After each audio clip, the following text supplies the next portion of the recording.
Boa noite, pessoal. Sejam bem-vindos, sejam bem-vindas. Vamos começar mais uma aula, a quarta aula do curso sobre formação de professores para a criação e o uso didático de videoaulas. O tema de hoje vai ser metodologias de ensino e de produção de material didático, tá? O tema hoje, eu acho que é o tema mais teórico que a gente tem, né? E depois dessa aula, vocês vão ter momentos mais práticos, tá?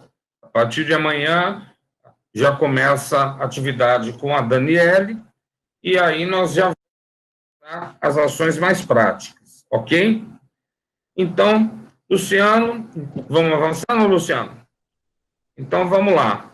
Começando, metodologias de ensino e de produção de atividade.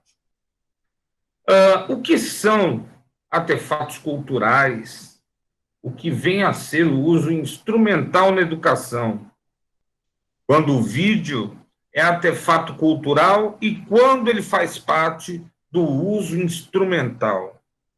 O que é mediação instrumental midiática? Quando o artefato cultural é uma forma de mediação educacional?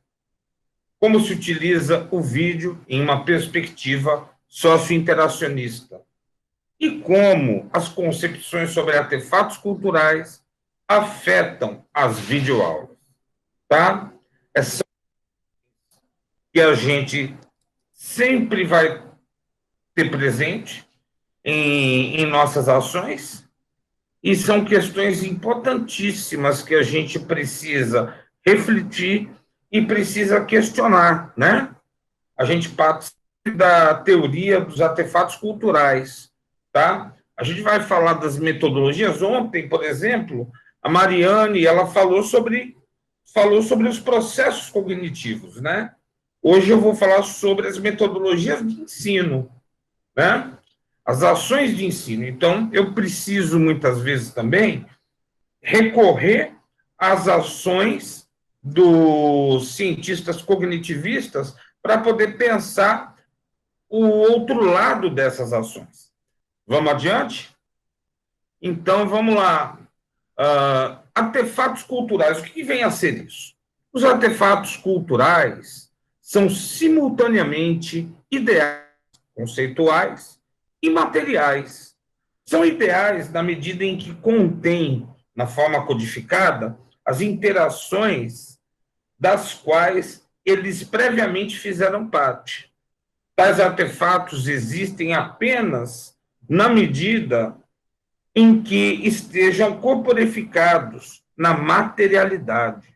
Isso se aplica à linguagem, discurso, tanto quanto às formas de artefato cultural, mas usualmente assinaladas.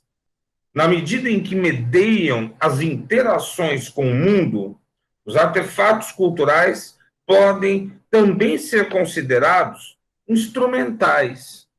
Santana Apudicoli, tá? Em outras palavras, instrumentos como régua, compasso, cadeira, software, carregam em si concepções ideais, e os dispositivos comunicacionais para a construção de significados. Portanto, é possível conceber que toda tecnologia carrega elementos que favorecem a representação de conhecimentos e saberes. Carregam em si mesmo um dispositivo que é epistemológico e pedagógico simultaneamente. Ok? Como assim? O que vai ser o artefato cultural? É uma forma de mediação cultural, tá? Mediação cultural, tem muita gente que está confundindo, às vezes, esse assunto, quando vai falar pedagogicamente, muitas vezes diz que a mediação cultural é aquela situação que media as ações entre dois sujeitos. Isso não é mediação cultural, tá?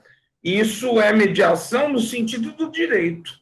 é quando eu tenho um sujeito que intermedia dois outros sujeitos, mediação de conflitos, tá? É um outro tipo de fenômeno. Os artefatos culturais são fenômenos de mediação. Eu posso chegar, eu vou ter que ligar o vídeo um pouco, para que vamos nos ver nessas ações, tá? Então, por exemplo, eu posso relacionar tais ações, tá? De modo diferente, de modo inusitado, tá? Quando nós falamos de ferramentas, podemos considerar essas ações. Por exemplo, essa chave de fenda que eu tenho na minha mão, se vocês puderem ver, tá? Essa chave de fenda aqui, tá? Ela é um instrumento, é um artefato cultural. Isso me relaciona com o mundo, faz uma relação minha com o mundo, tá certo? Então, por exemplo, quando eu uso essa chave de fenda, quando eu uso esse cabo da chave de fenda e começo a colocar em algum local, tá? Estabelecendo uma relação de mediação com o mundo, tá? É importante saber disso, tá certo? Quando eu pego uma caneta e quando eu tenho um pedaço de papel e aquela caneta está ali riscando aquele pedaço de papel, eu estou fazendo uma relação que é a relação de mediação, tá certo? Então, nessa relação de mediação com o mundo, eu estou interagindo com atores desse processo, tá? Eu estou interagindo com as pessoas que inventaram isso, tá certo? Vamos adiante, Luciano. Sim, Luciano, podem digitar as perguntas no chat, tá? Depois a gente vai tentar responder. E o que seria mudança no uso instrumental? Ocorre quando se utiliza um instrumento desenvolvido com uma finalidade, enquanto artefato cultural para outra finalidade. Um exemplo prático ocorre quando uma cadeira desenvolvida para se sentar é utilizada para funcionar como uma escada para trocar uma lâmpada, tá? Na ausência do objeto em questão, a cadeira, tá? Não, melhor, na ausência do objeto em questão, que seria a escada, então eu posso utilizar uma cadeira que não foi feito com essa finalidade para poder efetuar essa ação. Isso é uma mudança no uso instrumental de um artefato cultural. É a ressignificação de um artefato cultural mediante uma necessidade em se realizar algo. Deste modo, surgem tecnologias como o pau de selfie, mediante a mudança de significação, tá certo? Que o selfie representou em relação à fotografia digital com o uso do celular.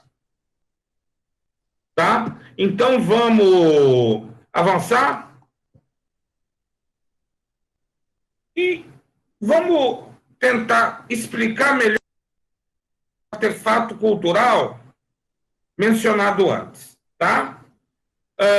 O artefato cultural é uma forma de mediação no seguinte sentido, tá? Antigamente, tá? Nós tínhamos várias pessoas que pensavam essa questão. Vygotsky foi o primeiro que fez a definição sobre mediação cultural no seu livro Pensamento e Linguagem, tá? E no Pensamento e Linguagem, ele havia percebido, estudando os estudos de Pavlov, estudando o estudo de outros que o antecederam, ele percebeu o quê? Que todos os animais têm estruturas de comunicação e têm estruturas de linguagem. E essas estruturas de linguagem, à medida em que ele observava as pesquisas em etologia do Pavlov e também as pesquisas da psicologia experimental, elas se aproximavam mais umas das outras à medida que nós avançávamos, tá certo? Em termos cognitivos.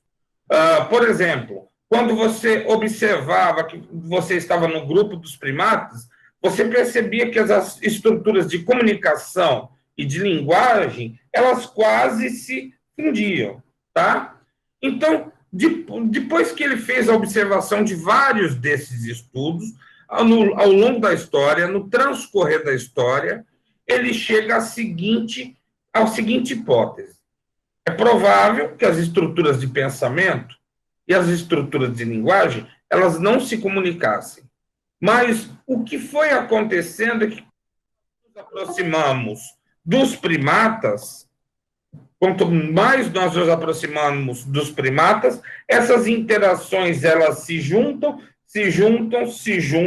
de forma que elas conseguem se fundir, tá? É mais ou menos o que o Vygotsky ele falou, tá? Ele percebeu que a fala organizava o pensamento e o pensamento organizava a fala. Então, a partir daí, surgiu o fenômeno da mediação, tá certo? Então, essa fala de Vygotsky, tá? Ela é mencionada nesse sentido, tá? Então, o artefato cultural vai surgir quando surge o fenômeno da mediação, e a ideia de artefato cultural é você perceber o artefato em si como uma das formas de mediação. Então, nesse sentido, qualquer instrumento que nós tenhamos, qualquer instrumento, seja uma chave de fenda, seja uma caneta, são estruturas de mediação. Isso aqui faz uma relação com o sujeito e faz uma relação também com a atividade pela qual o inventor projetou esse processo. Tá? Então, eu me relaciono pela chave de fenda com o inventor desse processo. Tá? Então, é nesse sentido que funciona o artefato cultural. Tá certo? E não podemos nos enganar que quaisquer estruturas de comunicação, tá? Seja a linguagem, seja a fala, sejam os recursos audiovisuais, são artefatos culturais, são instrumentos de mediação cultural, ok? Então, uma coisa que é importante a gente entender nisso é que, por exemplo, a videoaula é também um instrumento de mediação cultural. E como a videoaula é um instrumento de mediação cultural, eu preciso conhecer aspectos que envolvem a sua metodologia, tá? As metodologias para poder a gente desenvolver materiais educacionais. Por exemplo, o fenômeno chamado contrato didático, que nós já vimos anteriormente, que é o conjunto de expectativas que temos por parte do professor com respeito aos alunos e o conjunto de expectativas que os estudantes possuem em relação ao professor, tá? Ele, vamos dizer, é algo que nos permite, tá, fazer uma videoaula de modo melhor, tá certo? Nós precisamos de vários elementos de vídeo, vários componentes no vídeo, para precisamos estabelecer um contrato didático, tá? E, às vezes, são implícitos, em outros momentos, eles são processos explícitos, tá? Os processos implícitos, tá? Nós já carregamos em nossas ações, tá? Por exemplo, quando eu começo uma aula, tá? E eu fiz essa ação na época que eu era professor da UES. Eu me lembro que uma vez eu entrei na sala de aula para testar a eficácia do contrato didático e comecei a desenhar bolinhas na lousa. E, à medida que eu desenhava essas bolinhas, eu percebia que os alunos iam pegando seu caderno e iam fazendo a mesma coisa que eu estava fazendo. Tá? Então, houve ali um contrato didático implícito. Depois eu fui perguntar para eles, né, por que eles estavam fazendo aquelas bolinhas. E uma das estudantes, ela chegou e me disse, porque o senhor estava... Né? Então, havia se estabelecido ali um contrato didático. tá certo? E esse contrato didático, tá? Ele é muitas vezes ele é utilizado para também a gente gerir o tempo da sala, gerir as atividades, tá? Então, por exemplo, nas atividades que estamos fazendo nesse curso de videoaulas, nós já temos as ações do contrato didático, tá? E nós as tornamos uma ação viável, tá? A partir das nossas ações, sejamos formadores, sejamos estudantes, tá? E como fazer um contrato didático em videoaulas? Em videoaulas, contrato didático com respeito aos conteúdos abordados ocorre ao longo da formação. Dependendo da abordagem, tal contrato ocorre levando em conta a narrativa textual, tá? Então, muitas vezes eu utilizo da narrativa textual, tá? Por exemplo, eu me lembro que no Telecurso 2000, por exemplo, eles utilizavam como contrato didático uma situação do cotidiano e depois eles já levavam aquela situação do cotidiano por meio de um problema para o cerne da aula, tá certo? Vamos avançar, Luciano? Tá? E é importante a gente entender que os contratos didáticos que nós fazemos, tá? Seja em videoaula, seja em aula multimediática, seja utilizando educação à distância, tá? Envolve sequências didáticas, tá? Zabala usa o termo sequência didática como sendo um conjunto de atividades ordenadas, estruturadas e articuladas para a realização de certos objetivos educacionais, que têm por princípio e um fim conhecidos tanto pelos professores como pelos alunos. Para esse autor, é notória a adoção de sequências didáticas de uma perspectiva de sistematização e, portanto, de planejamento meticuloso vinculado aos objetivos de ensino. Como que a gente pode trabalhar essas sequências didáticas em videoaulas? Associando as sequências didáticas ao discurso narrativo das videoaulas. Pode ser uma opção. Vocês vão ver, por exemplo, amanhã, tá? Eu acho que é amanhã, né, que nós vamos ter uma aula sobre a questão das narrativas em videoaulas, né? As narrativas, elas podem assumir esse papel, muitas vezes, tá certo? É uma opção, tá? Mas nós temos outras formas também de fazer essas ações, tá? Vamos adiante, Luciano? Um outro exemplo de metodologia, de processo metodológico, é a ideia da engenharia didática, tá? Que foi desenvolvida na França por Michel Attig, que é considerada como uma pessoa que influenciou muito a escola francesa de didática da matemática e visa trabalhar a implementação e desenvolvimento de realizações didáticas. Tá? Segundo Gravina, esta metodologia adota princípios gerais da teoria piagetiana, ao privilegiar os funcionamentos cognitivos que concorrem para o aprendizado. Isto seria perceptível no espaço que o aluno possui dentro dessa metodologia. Além disso, a prática faz uso de concepções da teoria das situações didáticas do Guy Bressot, que visa compreender as relações que são estabelecidas em momentos de formação para entender melhor a engenharia didática, considerada uma síntese de conceitos centrais da escola francesa de didática da matemática, tá? Então, no caso, essa metodologia, ela surgiu com um grupo da Escola da Educação Matemática, mas hoje se utiliza em muitos processos, tá? A engenharia didática, tá? Vamos avançar, Luciano? E a engenharia didática, ela parte de várias situações conceituais, tá? as definições centrais da Escola Francesa de Didática da Matemática implicam inicialmente em situações didáticas, tá?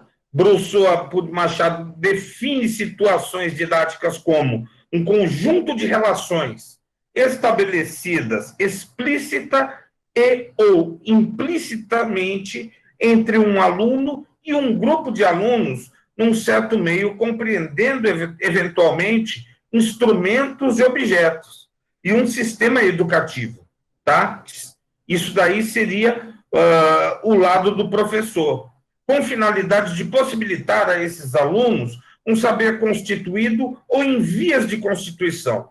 O trabalho do aluno deveria, pelo menos, ou em parte, reproduzir características do trabalho científico propriamente dito, como garantia de construção efetiva do conhecimento pertinente. Vamos para o próximo slide? Situações didáticas. Em outras palavras, o conjunto de relações estabelecidas entre o professor, o aluno e um saber. E arrisco adicionar, recursos tecnológicos de ensino constituem o que é concebido como situação didática. Situações adidáticas. Segundo Pais, são aspectos do fenômeno de aprendizagem em que não ocorre uma intencionalidade pedagógica direta ou controle didático por parte do professor. No entanto, Pais reconhece que a expressão situações adidáticas, em relação à sua definição, parece ser algo contraditório, pois, num certo sentido, esse tipo de situação, ao afetar as relações didáticas, acabam por interferir no andamento das situações didáticas em si. Vamos tentar dar um exemplo. Tá? O que poderia ser uma situação adidática numa sala de aula? Tá? De repente, um passarinho que entra na minha sala de aula, tá? Ele faz parte, às vezes, de uma situação, de um contexto que compõe essa situação adidática. Tá? Ele, de repente, chama a atenção para si mesmo quando ele entra naquele contexto. Aquele contexto foi inusitado, aquele contexto foi imprevisível. No entanto, tá? A presença do pássaro em si acaba se tornando, acaba afetando o processo das situações didáticas, tá? De algum modo. Tá certo? Você vai achar engraçado, você vai, de repente, fazer algum comentário, de repente, vai fazer alguma outra associação que era imprevisível, tá? Então, é um processo que nós temos. E o professor, ele vive entre situações didáticas e adidáticas. Numa filmagem, isso acontece também. Eu estava me lembrando de um vídeo que eu fiz há 10 anos atrás, uma videoaula que eu fiz há 10 anos atrás. Eu levei o meu filho para fazer esse processo, ele era pequeno, e, de repente, eu, esses dias, vendo o vídeo, eu vejo o meu filho lá correndo, tá? No meio daquele processo, tá? Era uma situação adidática? Era. Mas, inclusive, ele foi utilizado fazendo uma entrevista com ele durante o processo da filmagem. Tá certo? Então, são situações que ocorrem, nem todo o ambiente a gente consegue controlar 100%, tá? E muitas vezes a gente não sabe quais são os resultados que podem ocorrer no vídeo também. Vamos avançar, Luciano?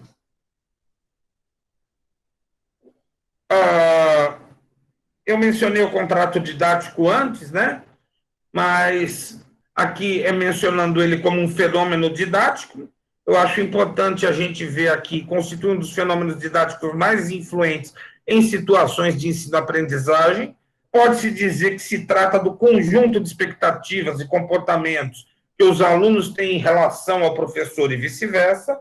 O contrato didático pode ser estabelecido implícita, explicitamente, entre o professor e o aluno.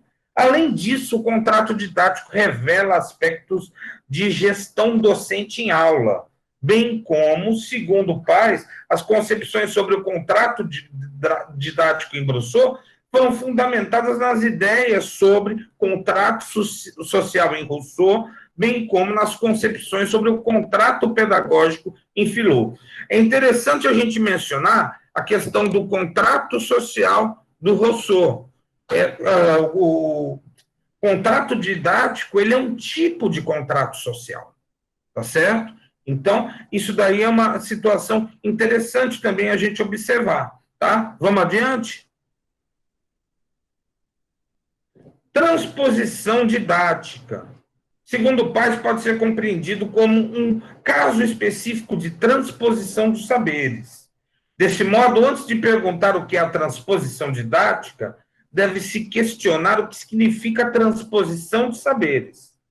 Para Kuhn, a Paes, ao considerar o saber como um conjunto de paradigmas, no sentido de princípios e regras, tá? Que o conhecimento tem, que os membros de uma comunidade científica compartilham entre si, uma produção intelectual, para que seja considerada científica, deve respeitar as normas e princípios aceitos pela comunidade científica.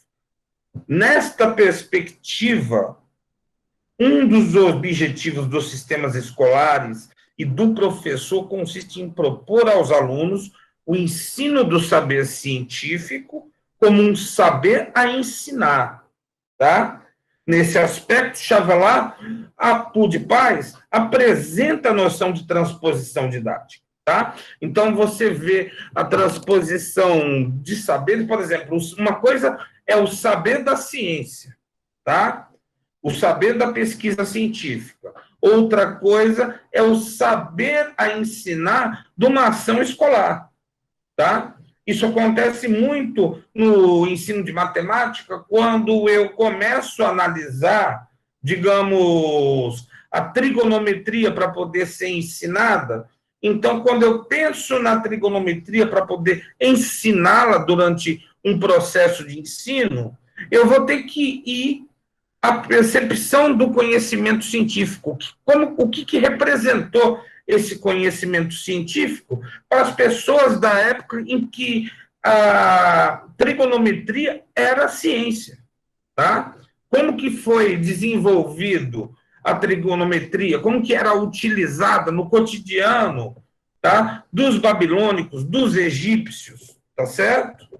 Como que a gente utilizava aquele determinado tipo de saber, tá? Depois, com o tempo, esse saber, a trigonometria, ela passou a ser parte do próprio processo e da própria linguagem matemática, por exemplo, tá? E se torna daí um saber a ensinar. Você pretende utilizá-la como um processo de ensino e aprendizagem, tá? Vamos avançar, Luciano?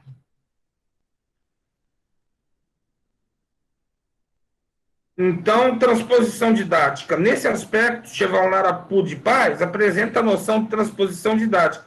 Um conteúdo de conhecimento, do conhecimento, tendo sido designado como saber a ensinar, sofre, então, um conjunto de transformações adaptativas, que vão torná-lo apto a tomar lugar entre os objetos de ensino.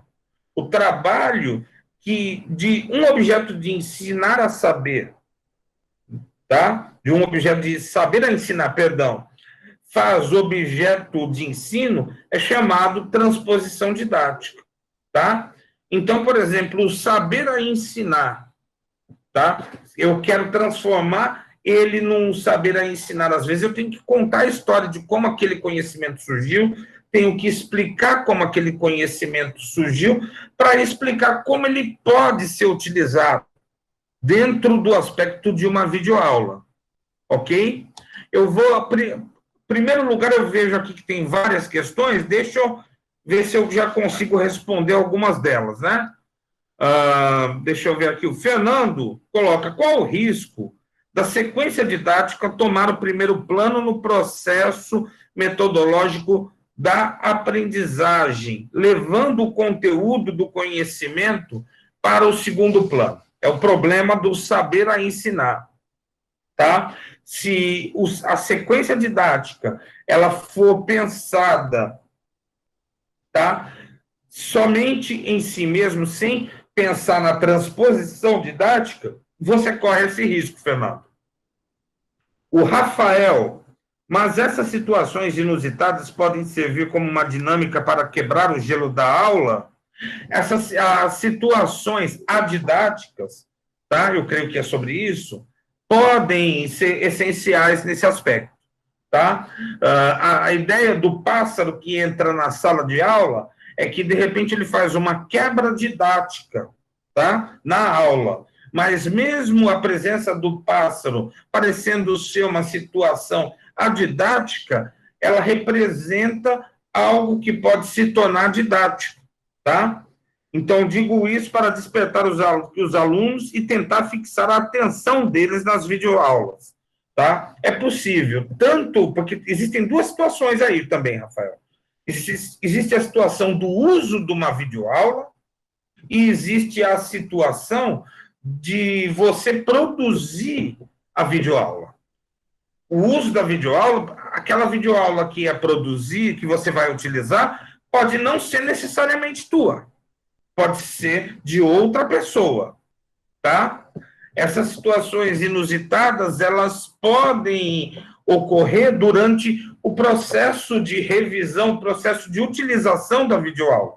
Então, você está utilizando a videoaula de alguém em sala de aula, então, de repente, chega um passarinho ali e atrapalha esse processo de visualização da videoaula. Essa situação inusitada pode despertar para um outro processo. E até você pode fazer uma associação para o processo em questão que está no filme, tá? O Luciano, ele pergunta, a questão da adaptação da linguagem também é uma transposição didática? É, Luciano, é sim, tá? Wellington, acho que o desenvolvimento histórico fomenta o aprendizado significativo de determinado conteúdo, facilitando o encontro de potenciais conceitos âncoras. Sim, Wellington, sim, tá? Então, eu creio que já consegui responder algumas questões aqui, mas vamos continuar avançando, tá? Vamos avançar, Luciano? Pronto. E o que passa a ser a engenharia didática? Munido dessas concepções da escola francesa de didática, já posso definir o que constitui a engenharia didática e detalhar suas 4 fases. A engenharia didática é um tipo de pesquisação participante baseada em esquemas experimentais. E, segundo Pais, nela está implícita uma analogia entre o trabalho do pesquisador em didática e o trabalho do engenheiro com respeito à concepção, planejamento e execução de um projeto. Segundo a artigo Apô de Machado, tá? Este termo foi cunhado para o trabalho didático, que é aquele comparável ao trabalho do engenheiro, que para realizar um projeto preciso se apoia sobre conhecimentos científicos do seu domínio, aceita submeter um controle do tipo científico, mas, ao mesmo tempo, se vê obrigado a trabalhar sobre objetos bem mais complexos que os objetos depurados da ciência e, portanto, enfrentar praticamente, com todos os meios que dispõe, problemas que a ciência não quer ou não pode levar em conta. A engenharia didática pode ser compreendida como um esquema experimental baseado sobre realizações didáticas em sala de aula, isto é, sobre a concepção e a realização e observação e análise de sequências de ensino, tá? Eu creio que a gente pode avançar aí. Vamos lá? Tá? O termo engenharia didática é usado para designar uma metodologia de pesquisa usada no meio educacional. Enquanto metodologia, a engenharia didática permite a organização de sessões didáticas de curta, média e longa duração, pois viabilizam a organização das sequências didáticas que podem ser aplicadas durante o processo formativo. Outra característica desta metodologia consiste em viabilizar tanto ações docentes convencionais, como ações de pesquisa, e, no último caso, ações relativas à produção de materiais didáticos. Tá? Vamos avançar um pouquinho. Tá? Isso aqui é sobre a importância da engenharia didática. Tá? Imagine que um professor pense em trabalhar um assunto específico, como, por exemplo, meio ambiente e ecologia, com estudantes da sexta série, ciclo 3. O assunto é parte do programa de sistemas educacionais em que este professor está inserido.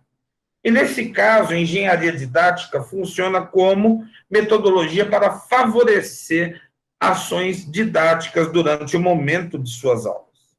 Por outro lado, se o pesquisador quiser compreender um determinado fenômeno, ou mesmo comprovar uma hipótese sobre as estruturas cognitivas envolvidas no processo de aprendizagem dos estudantes sobre o assunto meio ambiente e ecologia, ou ainda se o professor quiser entender aspectos da formação de professores relacionadas ao tópico em que está sendo ensinado, nessas circunstâncias, a engenharia didática está sendo utilizada como metodologia de pesquisa. Tá? Eu já vi casos em que, de repente, a engenharia didática estava sendo utilizada para basear uma pesquisa sobre estruturas multiplicativas das crianças. O que você queria era ver como os estudantes de uma escola trabalhavam com as estruturas multiplicativas e aditivas em sala de aula. Então, foi criado um curso piloto em que foi feita uma engenharia didática, em que esse conteúdo era apresentado em algum momento para as crianças, e naquele momento em que o conteúdo era apresentado, apareciam aspectos das dificuldades cognitivas que as crianças tinham, ou aspectos da facilidade cognitiva que eles tinham. Tá?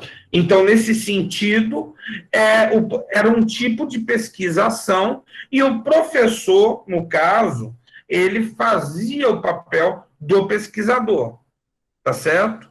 Então, por exemplo, no curso de videoaula que nós estamos fazendo na segunda turma, do planejamento até as concepções finais, nós estamos pensando tudo isso em cima da engenharia didática. E nós vamos vendo o feedback que nós temos com vocês. Então, nós tivemos já um feedback da primeira turma, que já nos dá conselhos para poder melhorar essas aulas, tá certo? E aí nós conseguimos tornar certas coisas mais agradáveis dentro desse processo, tá? Vamos adiante, Luciano? Tá. Bom, então agora nós vamos para a engenharia didática mesmo. Quem desenvolveu a engenharia didática foi a Michelle Attig, que eu mencionei antes, tá? E a engenharia didática, ela tem 4 etapas: análise preliminar, análise a priori, análise a posteriori e tem a experimentação. Não é bem nessa ordem: análise preliminar, análise a priori, a experimentação e a análise a posteriori. Essas são as 4 fases da engenharia didática, tá?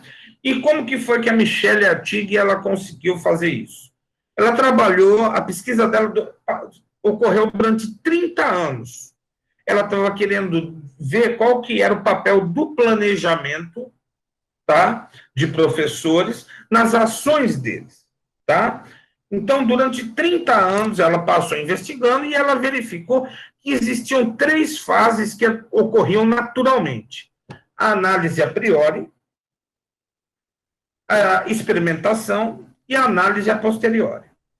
A análise a priori consiste na elaboração das sequências didáticas, são levadas em consideração os dados coletados na análise preliminar, tá? Bem como as hipóteses do pesquisador sobre fatores que podem ocorrer ao longo da aplicação de cada sessão de formação do curso. Nessa etapa são desenvolvidas materiais de apoio, como apostilas, atividades, são pensadas todas as hipóteses, como variáveis de controle, tá? E de controle da pesquisa, e por esse motivo, nessa etapa, intervenções e mediações são trabalhadas, bem como a formação da equipe de pesquisa. Em suma, na análise a priori, nesse caso, tá? É o momento de construção das atividades que a gente pretende apresentar aos nossos alunos, tá? É o momento de preparação das atividades. Então, vamos passar aqui adiante.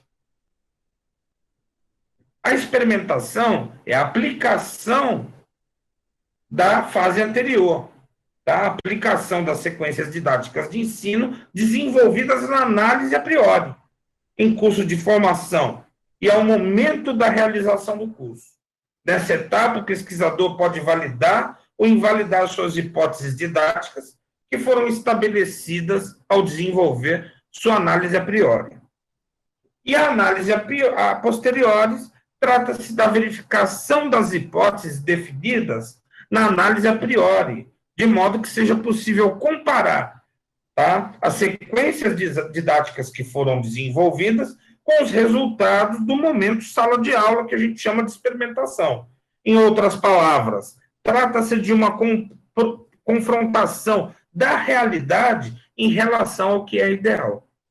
Então, em princípio, são essas três ações. Mas vamos voltar de novo no slide anterior, tá? Tem a quarta etapa, que é a análise preliminar. É o processo que corresponde à análise geral dos aspectos envolvidos no ensino de conteúdos que se pretende ensinar. Nessa fase são estudados aspectos epistemológicos, tá? Como que aquele conhecimento se desenvolveu epistemologicamente, como que se desenvolveu socioculturalmente, como que se desenvolveu psicologicamente, como que se desenvolveu ergonomicamente, tá? Ergonomia, aquela ciência que trata a relação homem, máquina e carga de trabalho. As experiências didáticas positivas, as experiências didáticas negativas, tá? Que envolveram os conteúdos que se pretendia ensinar, tá? E aí, essa quarta etapa, ela só descobriu observando, tá? Já estava com uns 20 anos a pesquisa dela, ela chega, ela vai e observa que tinha um grupo de professores que conseguiam trabalhar melhor a engenharia didática, né? E ela percebe o quê? Que a maioria dos professores trabalha a análise a priori, trabalha a experimentação e trabalha a análise posterior. Mas o que ela observa? Ela observou que tinha um grupo que era muito bem sucedido. E aquele grupo que era muito bem sucedido tinha essa quarta etapa, análise preliminar, tá? Então, quando ela cria a engenharia didática, tá? Ela coloca as 4 etapas em ação, tá certo? Então, a análise preliminar é um momento anterior de estudo, é um momento que você vai estudar, tá? A análise a priori já seria um momento de preparar as atividades. A experimentação é um momento em que você vai testar a tua análise a priori. E a análise a posteriori é a avaliação que permite comparar a análise a priori e a tua experimentação. Tá certo? Deixa eu ver aqui as 2 questões que foram colocadas. Fernando Souza, em pesquisa, a engenharia didática é uma ferramenta de desenvolvimento da problemática? Sim, a engenharia didática é um tipo de pesquisa-ação, tá? Na qual você pode estar envolvido, o professor ele pode ser o pesquisador ou não, tá? ou não, ele pode estar lá como um observador, o pesquisador, tá? É utilizado em dissertações de mestrado, teses de doutorado, tá? É utilizado também como uma ferramenta de planejamento de um curso de pequena duração, um curso de curta duração, um curso de grande duração, tá? E um curso de média duração também. Pode ser usado só como uma ferramenta de planejamento. Pode ser utilizado como uma ferramenta de pesquisa. Enquanto ferramenta de pesquisa é um tipo de pesquisação participante, tá? Deixa eu ver só uma coisa que é interessante também mencionar. A engenharia didática, ela viabiliza também a gente construir ações e produtos, tá? No laboratório Multimeios, eu trabalhei desde os anos 90, né, com a engenharia didática. Na minha dissertação de mestrado, na minha tese de doutorado, eu trabalhei com a engenharia didática, tá? Na preparação de um curso como esse, trabalhei com esse processo também, tá? E eu posso dizer para vocês que ele dá uma garantia de resultados positivos, tá? Dá uma garantia de resultados positivos, tá? E é interessante. Num curso de videoaulas, é muito bem-vindo, porque a engenharia didática ela acaba se confundindo com a preparação de roteiro. Você vai ter um roteiro para preparar uma videoaula, tá? E a engenharia didática, ela pode ajudar nesse processo, tá certo? Vamos avançar? Vamos avançar também? Pronto. A engenharia pedagógica. Pronto. Lembre-se que a gente mexeu com engenharia didática. Agora estamos mexendo com engenharia pedagógica. Lembra quando eu falei da história dos artefatos culturais? Tá? Então, quando eu falei dessa história, então existem processos em que nós carregamos a engenharia pedagógica em produtos, tá? E às vezes uma chave de fenda, como um cockpit de um carro, como um copo de água, tá? Podem ter uma engenharia pedagógica. A engenharia pedagógica é um processo no qual a gente lida com produtos educacionais. A engenharia pedagógica designa um conjunto de processos posto para a produção sistemática e planejada de um produto ou ambiente de aprendizagem. Esses processos vão da análise inicial até a necessidade para livre manutenção e atualização contínua até o produto final. Se trata de um domínio das ciências educacionais e se usa esse termo para designar qualquer ação de concepção e desenvolvimento de produtos ou ambientes de aprendizagem. Não existe unanimidade entre os autores que trabalham nesse domínio sobre especificidade dada aos termos engenharia pedagógica e designer educacional. Vamos ver, por exemplo, um exemplo. Vamos pegar um exemplo para poder tratar. Nós vamos pegar a ideia do cockpit de um carro. Quando se desenvolve o modelo de um carro novo, tá? Se desenvolve uma estrutura de comunicação com você, tá? Que é o volante, que são as marchas do carro, tá? Que também vai ter o painel do carro, que vai ser importante durante esse processo, e ali naquela ação se desenvolve toda uma metodologia de ensino, tá?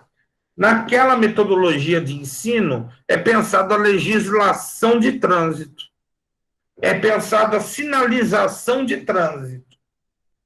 Todo aquele processo de parada, aceleração, todas as ações são ações de engenharia pedagógica, tá? Que são pensados conforme a tua realidade, tá? Então, por exemplo, uma engenharia pedagógica exige um processo educacional. afim para aquela tecnologia, tá? Se você pensar que toda legislação de trânsito é para que você controle o ato de dirigir um automóvel, dirigir uma moto, que tudo aquilo ocorre pensando todas as situações, você começa a observar que é um conjunto de artefatos culturais que estão estruturados para poder você aprender com ações e reações como dirigir um carro. Tá? Quando, de repente, chega aquela vovó e fala: ah, o meu netinho, ele monta e desmonta o DVD, monta e desmonta isso aqui tudinho, monta a tecnologia todinha, essa coisa maravilhosa, ele monta tudo. Não é o teu netinho que é genial, tá? É que existiu um grupo de pessoas que pensou a engenharia pedagógica do material. Quando você compra um produto e quando você tira ele da caixa e sai o manual do produto, tá? É uma prova da engenharia pedagógica. E aquele manual do produto, ele está em 16 e 17 idiomas, tá? Ele está atendendo a gama ampla, a uma ampla gama de clientes que tem, tá certo? Vamos adiante? E a engenharia pedagógica, ela se estrutura da seguinte forma, tá? Análise preliminar. Pronto. E a engenharia pedagógica tem uma análise preliminar, tá? Preciso compreender e coletar dados sobre os conhecimentos e saberes envolvidos, as concepções pedagógicas e as estruturas mediáticas mediante o problema tecnológico em questão. Concepções sobre o design pedagógico, tá? A partir das estruturas acima expostas, é definido um designer pedagógico que constitui uma solução aos questionamentos que uma tecnologia visa responder.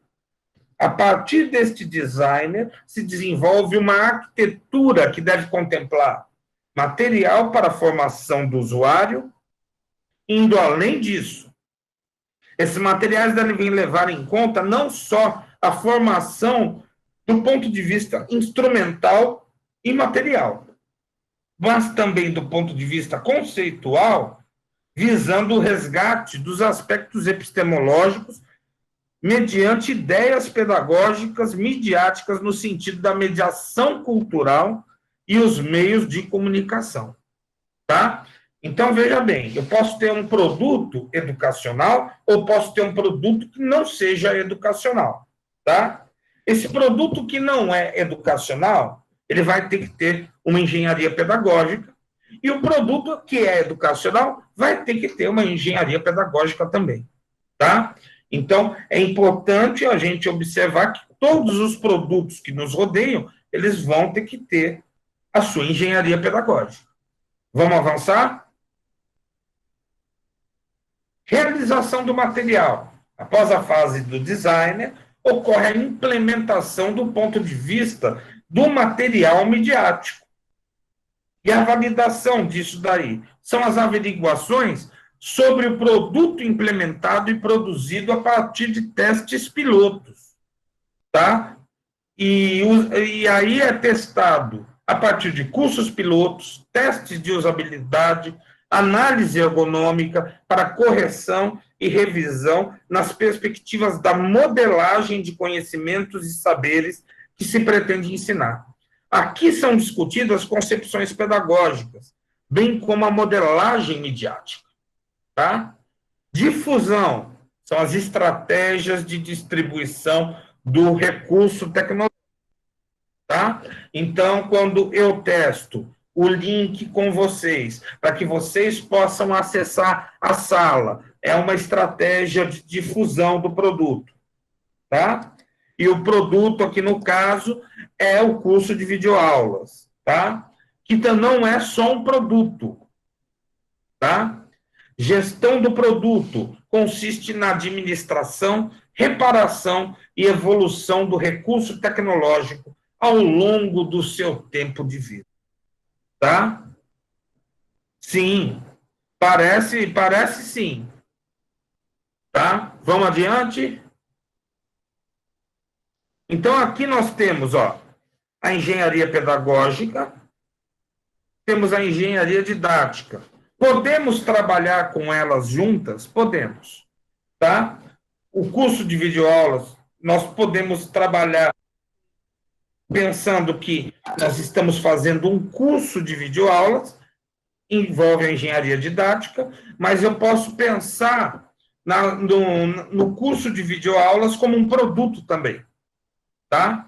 Para ambos eu vou ter uma análise preliminar, tá? Para ambos deles eu vou ter uma análise preliminar. Vou ter que estudar a capacidade de elementos do curso dentro dessa análise preliminar para a engenharia pedagógica e vou ter que trabalhar essa análise preliminar para a engenharia didática, tá? Na engenharia pedagógica, a concepção do designer pedagógico e a realização do material estão para análise a priori, a preparação da atividade. Então, o momento da preparação da atividade pode ser a concepção do designer pedagógico e a realização do material, tá? Posso pensar o processo de validação, tá? Como uma experimentação. Então, veja bem, esse curso nosso, nós estamos gravando, tá?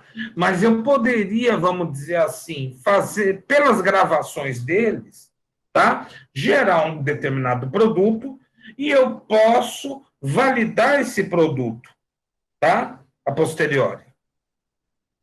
Difusão, tá? A difusão e a gestão do produto já envolve a análise a posteriori do material, tá certo? Então, aí nós temos essas duas ações, tá?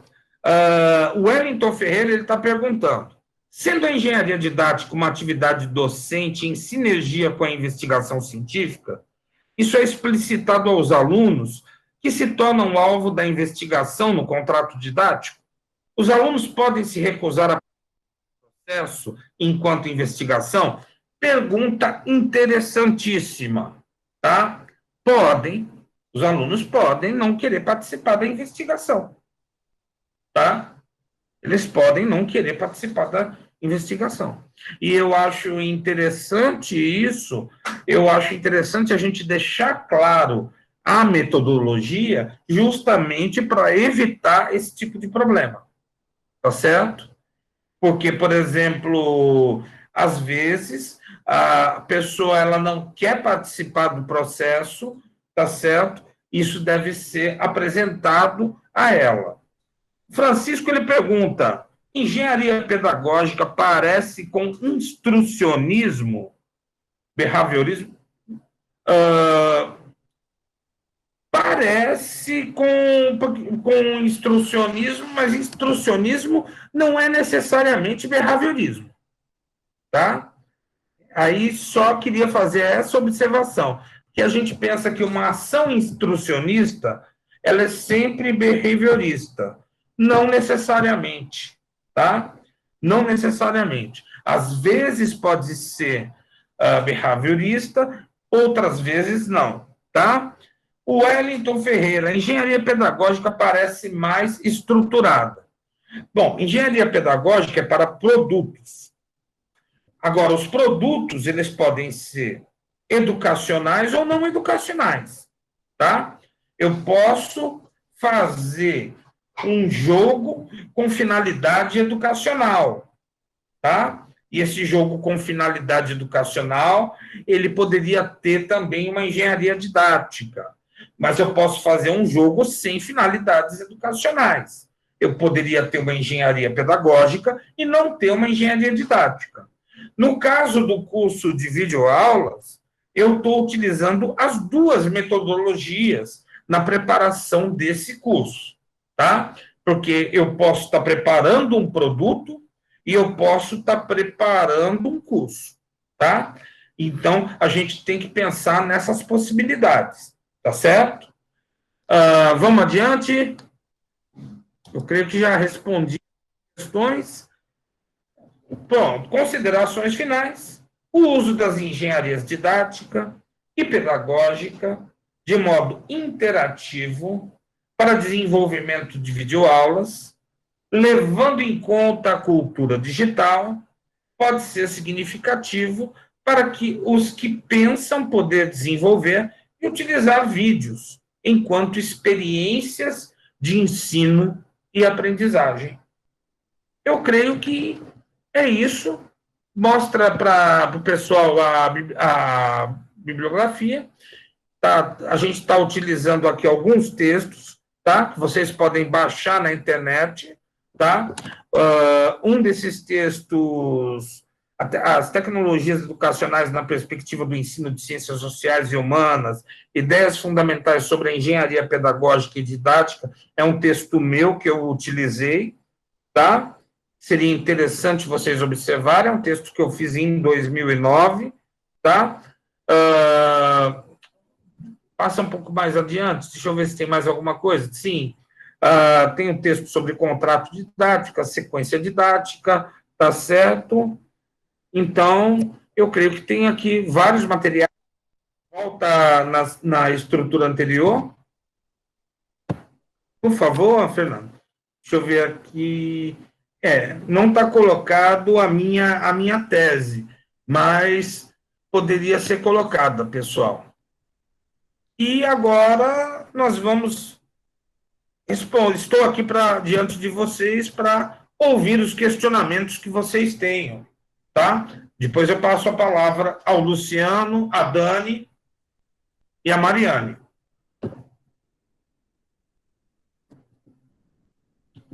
Alguma questão, alguma pergunta?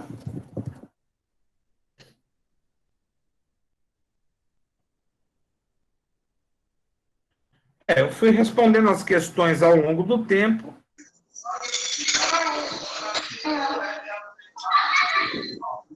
Professor, boa noite. Toninho aqui falando. Pode falar. Sobre a engenharia didática, pensando aqui, a gente trabalhando, eu trabalho muito também com a questão de gestão, o PDCA, né, que é o planejamento, execução, monitoramento e correção de rotas. Eu observando assim, parece muito também com essas questões, quando você fala da análise preliminar, que é basicamente aquele planejamento inicial, você pensa, como você disse, pensar as estruturas ergonômicas, epidemiológicas, todas as questões. Aí Sim. Você entra, né, na parte de análise preliminar, que já é a parte do planejamento. Eu acho assim, me identifiquei assim muito com essa questão do PDCA, que é planejamento, execução, monitoramento e correção de rotas, né? Ou seja, Sim. questão da parte comunitária é utilizado muito na administração. Legal. Você pode. Aí, uma sugestão que eu dou, né? É que você pode utilizar essa metodologia com a engenharia didática e a engenharia pedagógica na preparação de vídeo. Se você for preparar uma videoaula que tem a ver com o teu tema, qual é a tua área, Wellington? É o Toninho. É o Toninho. É o Toninho? Tá, qual é a tua área? Matemática. Então você pode utilizar tranquilamente, tá? Se você for desenvolver um software educativo. No caso do doutorado, você pode preparar uma videoaula, tá? Você pode preparar uma videoaula utilizando a engenharia didática e a engenharia pedagógica. Tá certo? Alô? Entendi. Tá certo? Tanto é que é por isso que eu sugeri que você fizesse esse curso. Sim, tá? sim. Tá.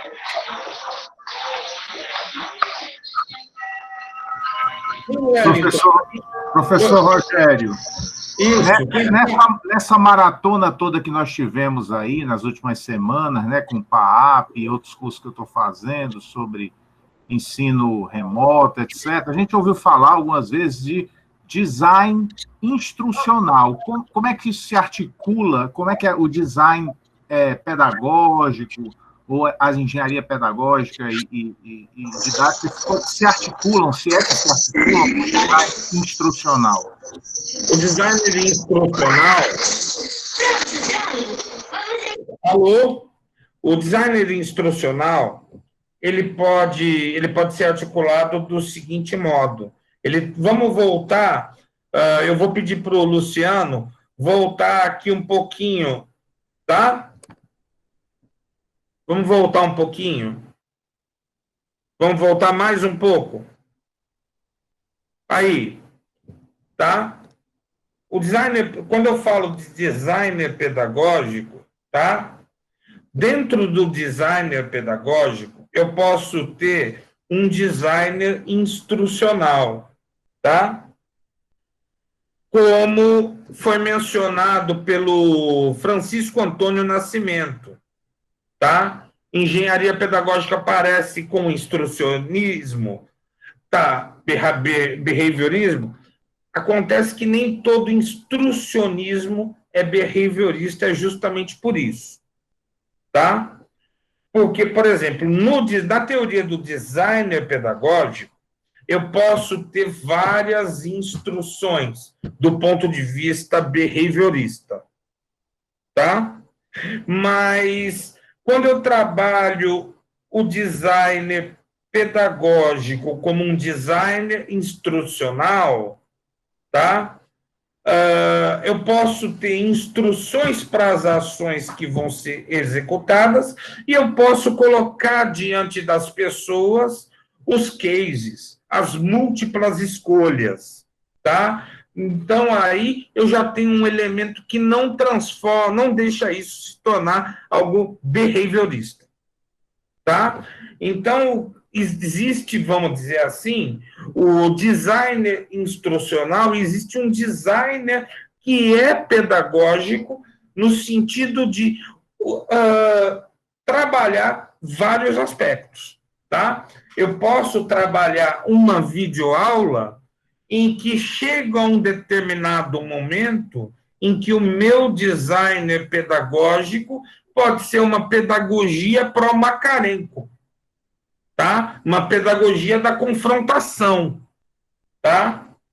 Pode ser um momento em que eu vou ter uma pedagogia reflexiva, em que eu vou trabalhar a percepção da educação de Paulo Freire, no qual eu trabalho com a ação reflexiva, tá? A ação reflexiva é uma questão, vamos dizer assim, diferenciada, porque refletir é pensar sobre o meu próprio pensamento, tá? Mas eu posso meta-refletir determinadas ações. Eu posso me colocar no lugar do outro meta-refletindo, pensando sobre o meu pensamento e me colocando no lugar do outro, tá certo? Então, aí eu estou diante de um desafio completamente diferente, meu amigo. Completamente diferente, tá? E é nesse sentido que, quando eu falo de designer pedagógico e não de designer instrucional, que eu estou querendo muito mais que uma pequena instrução, tá? Para as ações que eu possa vir a fazer. Tá certo? É bem diferente isso. Mais alguma questão, pessoal? O Wellington perguntou: encontramos as referências sobre engenharia didática e engenharia pedagógica em sua tese? Encontra sim, viu? Pode ir lá que você encontra. Tá bom? Mais algum questionamento, pessoal?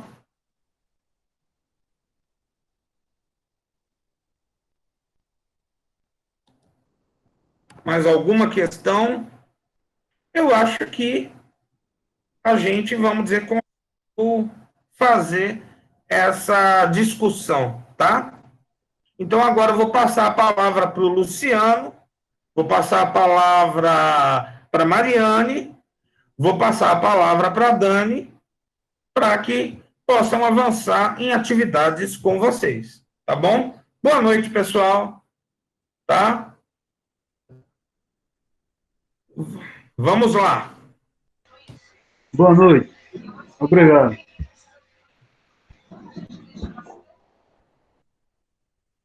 Bom, gente, então a atividade de hoje, né, a atividade ela não é obrigatória, lembrando, mas é muito bom que vocês façam para ir praticando. Então, hoje a gente selecionou para vocês, a gente vai pedir que vocês gravem um vídeo também, mas utilizando gravadores de tela. Então, vocês não precisam aparecer. A gente pede que vocês escolham um assunto do interesse de vocês, pode ser um hobby, algo que vocês queiram contar, e gravem a tela do computador, do celular, enfim, explicando um pouco desse assunto. Uma coisa bem, bem prática mesmo e bem simples, tá bom? Não precisa ser um vídeo muito grande, é até melhor que seja mais curto mesmo, que é só para vocês terem um contato inicial, tá bom? Aí o Luciano ele vai mostrar para vocês um aplicativo que ele tem para computador, se eu não me engano, que faz isso, essa função de gravar a tela. Mas se vocês já tiverem um que vocês utilizem, então podem utilizar ele mesmo. Olá, pessoal, boa noite. A ideia aqui, viu, pessoal, em relação a essa atividade que a gente passa após as apresentações, tá fazendo com que vocês experimentem, né, os programas, né. O Wellington já está até falando aí que o PowerPoint grava a tela também. Ele tem essa opção de gravar, né, os slides como vídeo, certo? Então vocês podem também estar utilizando. A única questão do PowerPoint é porque o arquivo gerado por ele é muito grande, entendeu? Então, no caso de uma conexão talvez mais lenta, vocês vão ter um pouco de dificuldade caso queira estar colocando a aula de vocês na internet, tá certo? Então, existem outros programas que gravam com um tamanho de arquivo menor, tá certo? Eu vou apresentar dois para vocês, tá bom? Que eu utilizo aqui na gravação de conteúdo também, mas fiquem à vontade de estar pesquisando outros programas, né? Algumas pessoas já estão até colocando aqui no chat, né? O APowerSoft, né? Segundo sugestão do Marcelo Silva, né? O Adobe Catcher, que é um dos que eu vou mostrar aqui hoje, tá certo? E o Ocam, que é outro programa que serve também como gravador de tela.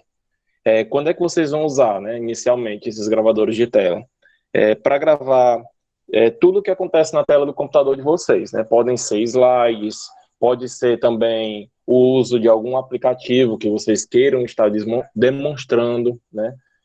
A gente utiliza bastante esses gravadores de tela nos nossos vídeos agora que a gente está postando recentemente do LabPan, né? Foi feita, por exemplo, a gravação do Meet para computador utilizando o Adobe Catcher como gravador de tela, o vídeo do Moodle também, então vocês podem estar gravando também o próprio navegador de vocês, entre outras coisas, tá bom? Então, esses dois gravadores, eles gravam com um tamanho de arquivo menor, e vocês também não perdem a questão da qualidade, eles gravam em HD e Full HD também, que são as resoluções mais altas, né? Antes dessa mais nova que já está no mercado aí, que é a Ultra HD, que ainda não é tão utilizada aqui na internet. Lembrando que o YouTube, ele utiliza a resolução de gravação 720p, certo? Que é a famosa resolução HD, tá certo?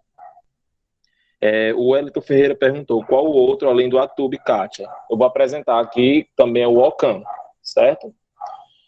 Só um pequeno cuidado na instalação do Adobe Catcher, porque ele é um programa que ele vem com alguns programas embutidos lá na instalação que você tem que ler lá o processo de instalação bem direitinho para não instalar esses programas indesejados, tá bom? Esses programas não são vírus, mas que são programas que você não vai utilizar no computador, tá certo?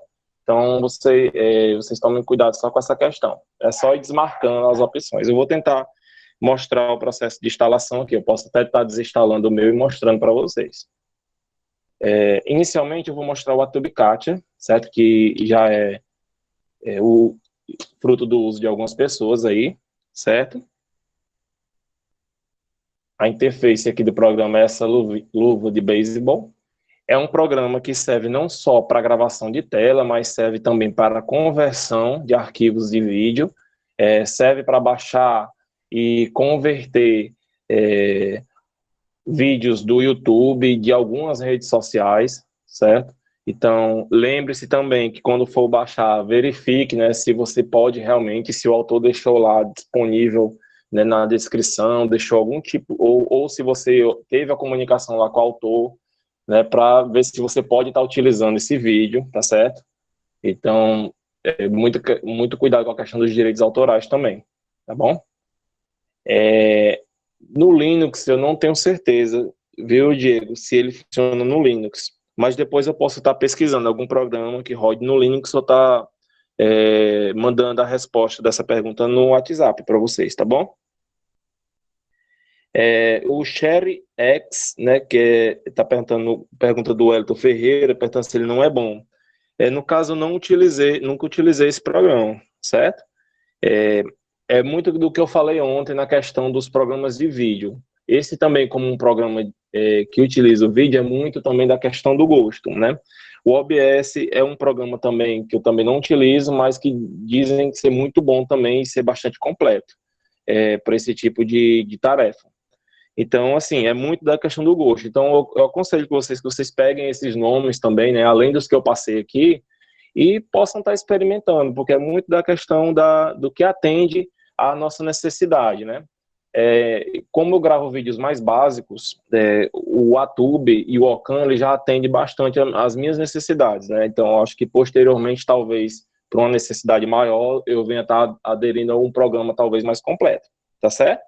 Então, sempre veja essa questão, que normalmente, como a gente vai trabalhar com edição, a gente, com o uso de vários programas, a gente escolhe o que a gente adota, né? A gente é como se fosse um filho, né? A gente adota, né, também, tá bom? Então, o Atube, logo quando abrir, ele vai abrir essas janelas, tá certo? E vocês vão escolher essa janelinha laranja aqui do lado direito, né? Screen Capture, que vocês vão é o gravador de tela, certo? Ou vocês podem ir pelas abas aqui, certo? No canto superior do programa e clicar aqui. A pergunta da Letícia dos Anjos é perguntando se o Atube Katia grava com o webcam ao mesmo tempo que faz screencast.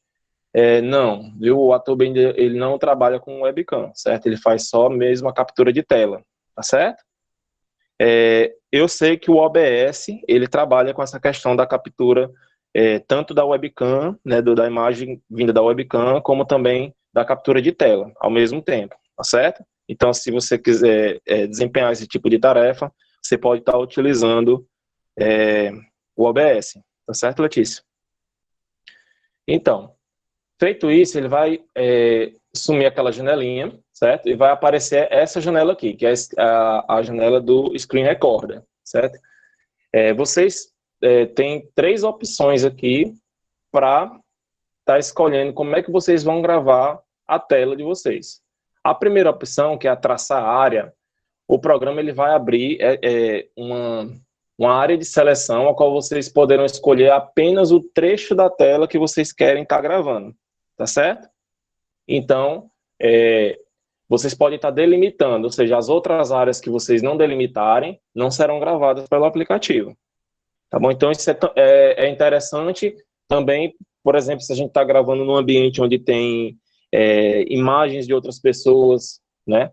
Vocês, por exemplo, querem demonstrar um uso de uma rede social, a gente sabe que na rede social tem fotos de outras pessoas que a gente não tem autorização, né, devido ao direito de imagem, de estar utilizando. Então, vocês podem excluir aquela área da gravação e já vai facilitar o processo de edição, vocês não vão precisar estar excluindo isso na edição, tá certo? O programa já vai fazer a gravação só da área que vocês querem, tá certo?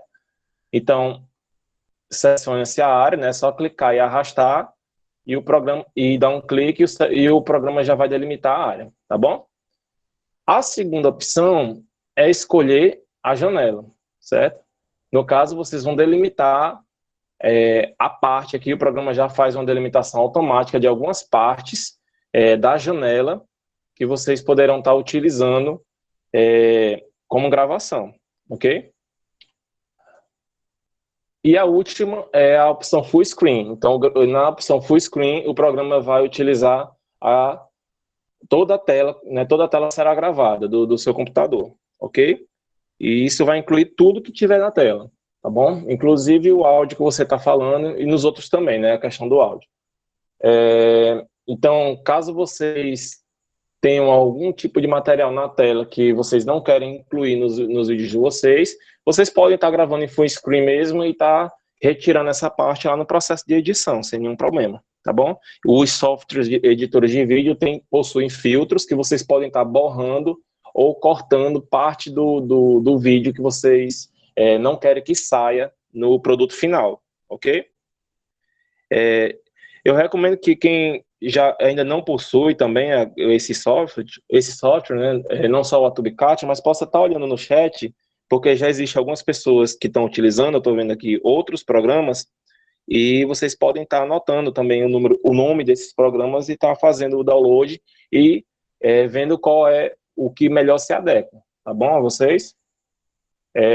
Então aqui o tópico 2, né, de configuração, é a questão do microfone. Vocês podem definir o microfone. Se tiver mais de um, vocês podem escolher qual microfone instalado no computador de vocês vai servir, né, como para captar o áudio, caso vocês queiram o áudio no vídeo, certo? Caso vocês não queiram gravar áudio, apenas a tela, vocês podem estar clicando aqui nessa caixinha e desabilitando ela.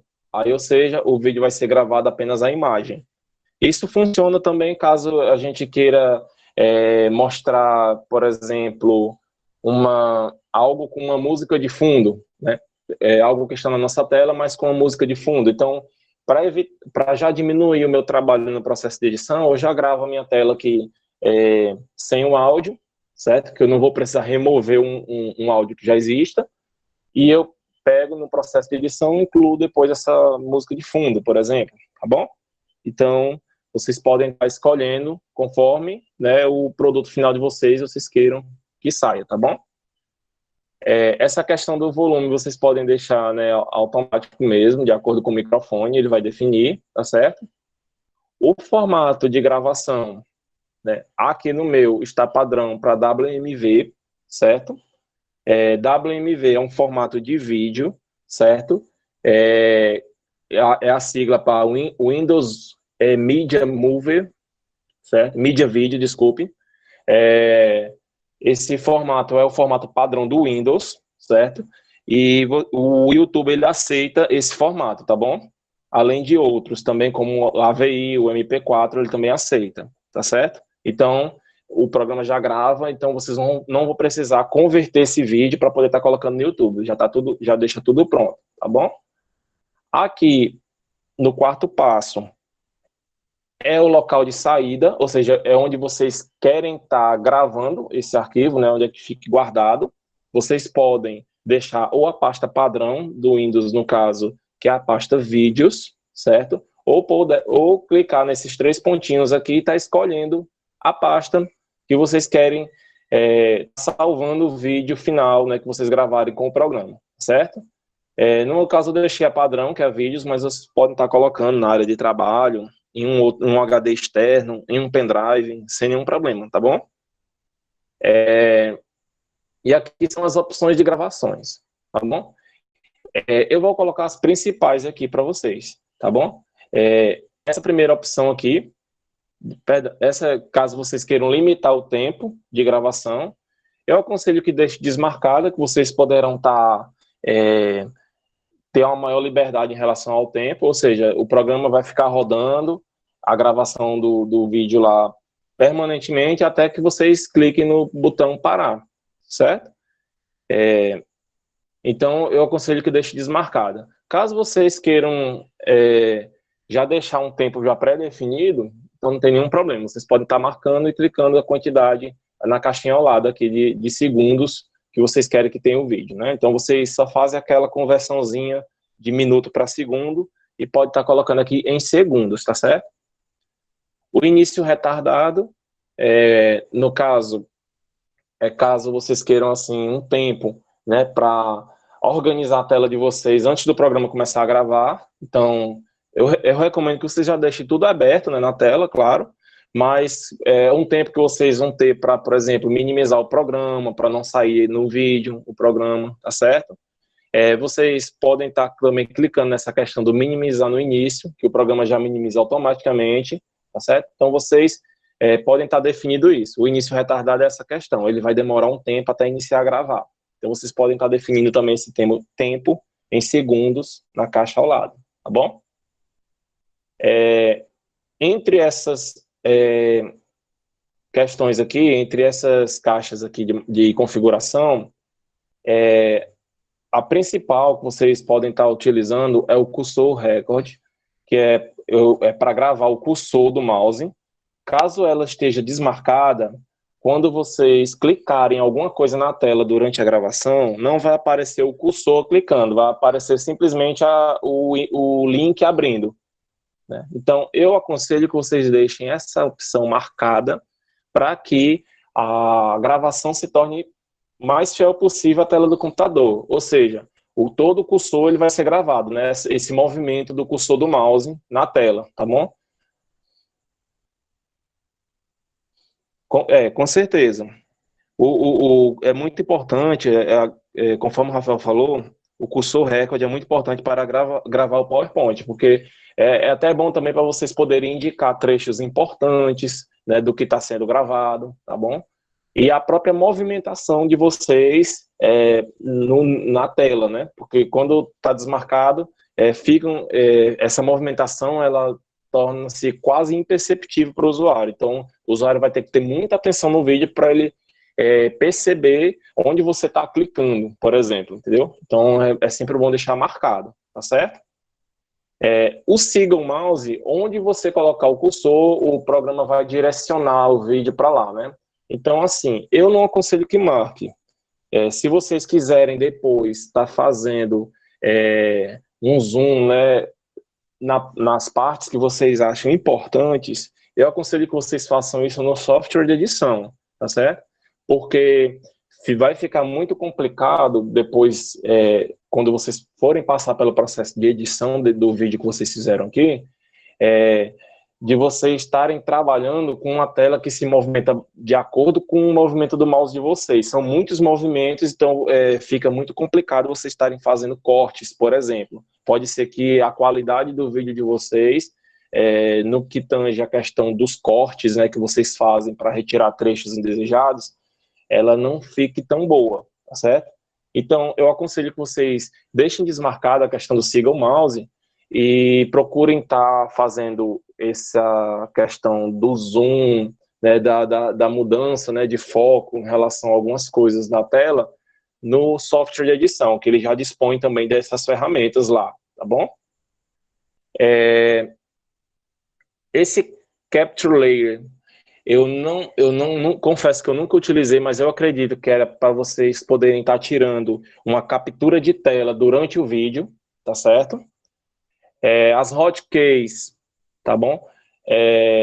São atalhos que vocês podem ver aqui, ele já configura, então vocês já podem estar memorizando esses atalhos para que vocês não utilizem o mouse para, por exemplo, iniciar uma gravação, para parar ou para reproduzir um vídeo, tá certo? Então, vocês já vão poder estar fazendo esse processo pelo teclado, que otimiza também esse processo de gravação.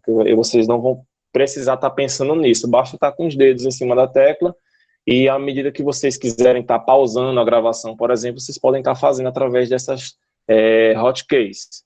Então, quem deseja trabalhar dessa forma, pode estar fazendo, habilitando a opção, e quem deseja estar utilizando o mouse, também pode estar deixando só o mouse. Lembrando que habilitando essa opção, ela não vai desativar o mouse, vocês podem estar trabalhando com o mouse também, tá bom?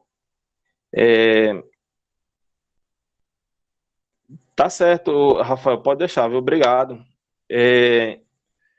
a gente vai estar trabalhando nisso, né, no tutorial de alguns aplicativos, e vocês poderão estar acessando em breve, tá bom? No canal do LabPan. Então, quem não se inscreveu ainda, né, se inscreve, dá o joinha lá para ajudar o trabalho da gente, tá bom? Pronto. Configuração, né? Eu, pessoalmente, eu utilizo só o cursor Record, tá bom? É o meu gosto, mas vocês vão definir de acordo com o gosto de vocês, tá bom? Feito isso, é só clicar em iniciar, tá bom? O programa vai iniciar imediatamente a gravação. Caso esteja habilitado aqui minimizar no início, ele vai minimizar automaticamente, tá bom? E o AtobiCat, ele fica aqui na barra de tarefas, tá bom? Então, toda vez que vocês quiserem tá abrindo o programa para poder finalizar, caso vocês não estejam utilizando as hotkeys, aí vai ter que vir aqui na barra de tarefas do Windows e finalizar o processo, tá bom? Então, sugestão para vocês, né? Claro que isso é só uma sugestão, não é uma tarefa do curso, a gente está procurando, através do feedback que a gente recebeu da primeira turma, estava apresentando na prática para vocês, logo no início do curso, para vocês já irem se habituando, tá bom? Então, sugestão para vocês, mexam no programa, tá? Não se preocupe que não vai quebrar, tá bom? Se quebrar, desinstala, instala de novo, não tem problema, é assim mesmo.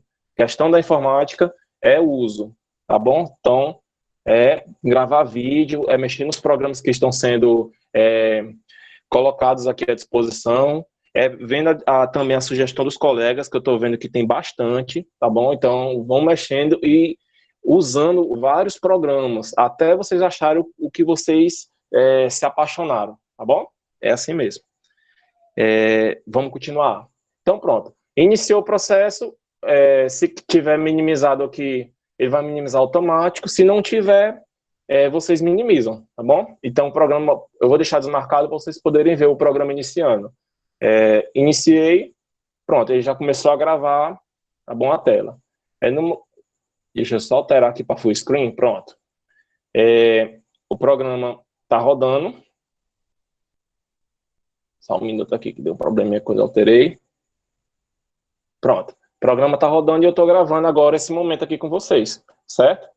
Para finalizar, vocês podem clicar aqui em parar, tá certo? Lembrando que a gente vai gravar com o programa minimizado, né, para aparecer o máximo da nossa tela, tá bom? Finalizado o processo, né, vocês podem fechar isso aqui, tá bom? Sem nenhum problema. Sempre vai aparecer isso no início, para vocês escolherem, tá bom? Finalizado o processo, é só clicar em parar.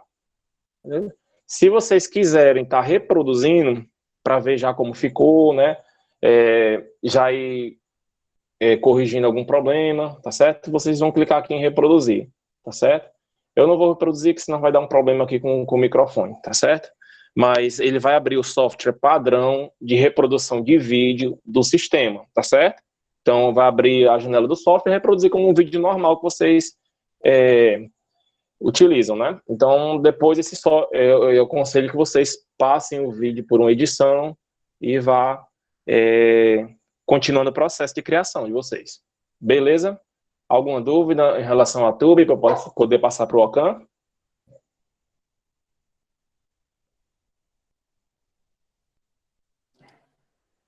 Eu acho que o pessoal está sem dúvidas. Beleza. Então, se surgir alguma dúvida no processo, pessoal, deixa no mudo, tá bom? Deixa no WhatsApp. A gente vai procurando responder na medida do possível e na medida do entendimento da gente, tá bom? Perfeito, Disneylândia. Tá bom? Então, surgiu dúvida no processo, a gente está à disposição, tá bom? Manda só um print, que aí já ajuda a gente um pouquinho, para a gente saber onde é que vocês estão, para estar ajudando da melhor forma possível, beleza? Então, vamos para o próximo. Como eu disse, né, cuidado com o processo de instalação do Atube, tá certo? Eu posso estar enviando os links do site oficial no WhatsApp, tá bom? Quando a gente encerrar aqui para vocês. Cuidado só com o processo de instalação. Existe um costume muito grande nos tutoriais de internet, que é de ensinar o usuário que para instalar um software, a gente tem que abrir o instalador do software e ir apertando em próximo, próximo, próximo, próximo, até finalizar a instalação. Não é bem assim, tá certo? Leiam. leiam cada fase do processo, porque existe programas, certo? Que muitas vezes carregam outros dentro do instalador. Então, vocês vão lendo e existe a opção, dada a opção para vocês desmarcarem, vocês não aceitarem esse tipo de instalação, e instalar somente o software que vocês baixaram, tá bom? Se sobrar um tempinho aqui extra, eu mostro o do Atube logo hoje para vocês já verem onde vocês vão desmarcar, sem nenhum problema, tá bom?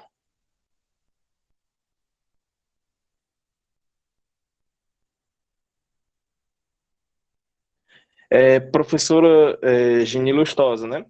Eu acho que para quem não conhece, precisaria ser passo a passo a gente fazendo. Só quem já usa consegue entender. Beleza, professora, a gente está disponível, tá bom? Para fazer passo a passo também, tá bom?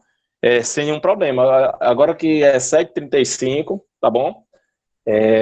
Se quiser já ir instalando o programa, a gente já vai passando passo a passo como é que faz a gravação, sem nenhum problema. Viu? A gente tá aqui para ajudar, vai dar tudo certo, viu? Vamos lá. Eu vou fechar o Atube, tá bom? E vou mostrar o Ocam. Eu vou mostrar também o processo de instalação para quem tem dúvidas do Atube, tá bom? Vou mostrar logo o Ocam para vocês já irem vendo como e inicio o processo de instalação do Atube e ajudo as pessoas aí que estão com dúvida, que estão iniciando agora, tá bom? Sem nenhum problema. Vamos lá. O Ocam também eu tenho instalado, porque eu também uso ele. O Ocam, ele é um software pago, tá bom, pessoal? Só que o que acontece em relação ao Ocam? Vocês podem utilizar a versão gratuita sem nenhum problema, tá certo? Ele não vai gerar marca d'água. A única coisa que tem de diferença em relação a versão paga e a gratuita é porque a gratuita mostra alguns anúncios na interface do programa, tá certo? Então, se isso não incomodar vocês, vocês podem estar utilizando a versão gratuita sem nenhum problema, tá bom? O Ocam, ele tem já uma qualidade superior ao YouTube, primeiro, porque ele executa aqui, ó, né?